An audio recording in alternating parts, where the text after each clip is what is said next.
Hello, আসসালামু আলাইকুম guys, my YouTube channel. তো আজকে কথা হচ্ছে, আমি সকাল থেকে অনেক বরকি ফেলালাম, কিন্তু সকালে দুইটা পাইছি রুই মাছ।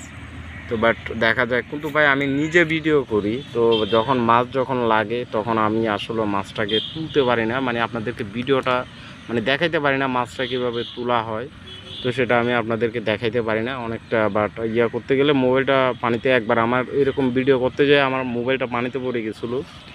তো সেজন্য আমি এরকম ভিডিও করি না, জাস্ট মাছটা তুলে তারপর আপনাদেরকে দেখাই।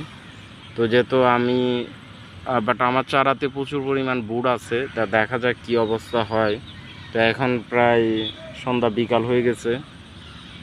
তো মাছে কিন্তু বেশিরভাগ আপনার সকাল টাইমে প্রচুর পরিমাণ মাছে খায়, মাছ বেশিরভাগ সকালে খায়, দুপুর টাইমে একদম টোটালি খায় না। তো এখন তারপরেও মাঝে মধ্যে যেহেতু বরকি মাঝে মধ্যে খাই, সেই হিসাবে আমি মনে করেন বরকিটা ফেলাইছি। অন্য অন্য সময় আমি বিকালও দুইটা একটা পাইছি, ইদারিং ধরে অনেক আগে পাইছি না। তো বাট দেখা যাক কি হয় অবস্থা বুঝে।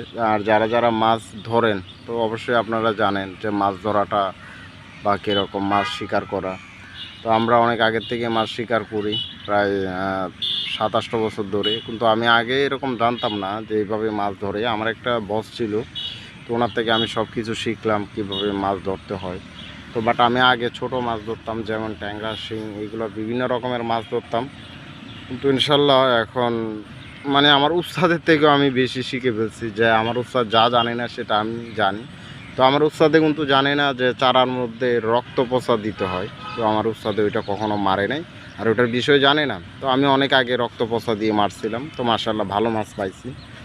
তো রক্ত পচাটা হচ্ছে আপনার অবশ্যই পচাতে হবে, অনেক না এনি টাইম পচাতে হবে, তাহলে বাট মাছ খাবে। সেটাই আমার চারাতে প্রচুর পরিমাণ বড়ি, আপনাদেরকে দেখাই, জুম দিয়েও দেখানো যাচ্ছে না। ওই যে দেখেন, ওই যে বড়িগুলো দেখা যাচ্ছে, আপনারা একটু ভালো মতন খেয়াল করেন। তো আমি অনেকটা জুম দিছি, দেখেন আমার বরকিগুলো, এই যে আমার বরকিগুলো এখানে। জাস্ট আমি এখানে ফুলা দিছি কেন, আমার কারণ আছে। আমি যেহেতু দূরে চলে যাই, যাতে আমার ওই যে খোলাগুলো আছে দেখতে পাচ্ছেন, যখন মাছে টানে তখন আমার খোলাগুলো অনেকটা দূরে চলে যায়, যার কারণে আমি বুঝতে পারি যে আমার বরকিতে মাছ লাগছে।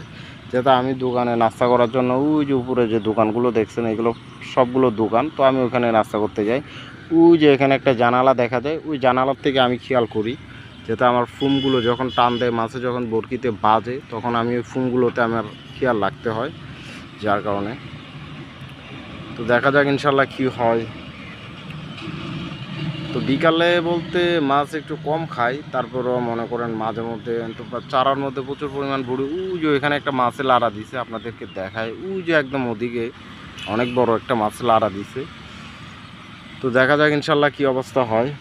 তো যারা যারা মাছ ধরেন তারা তো অবশ্যই জানেন যে মাছ ধরার কত একটা মজা আলাদা। কিন্তু মাছের নেশা, যাদের থেকে মাছের নেশা উঠে তারা তো অবস্থা খুব খারাপ হয়ে যায়। তো এমন অবস্থা, আমি আসলে যখন চারা মারে, যখন বাসা যাই, তখন রাত্রে চিন্তা করি যে কখন সকাল হবে বা বউকে কখন মারবো, বা এই চিন্তায় থাকি। তো আজকে এই ইদারিং ধরি 2-3 দিনে বৃষ্টিতে অনেকটা পানি বেড়ে গেছে। আমার চারাটা ছিল ওইখানে, আমি যখন বরকি মারতাম তখন ছিল ওই যে এই জায়গায়। তো এখন প্রায় 3-4 হাত পানি বাড়ে গেছে। তো দেখা যাক ইনশাল্লাহ কী অবস্থা হয়।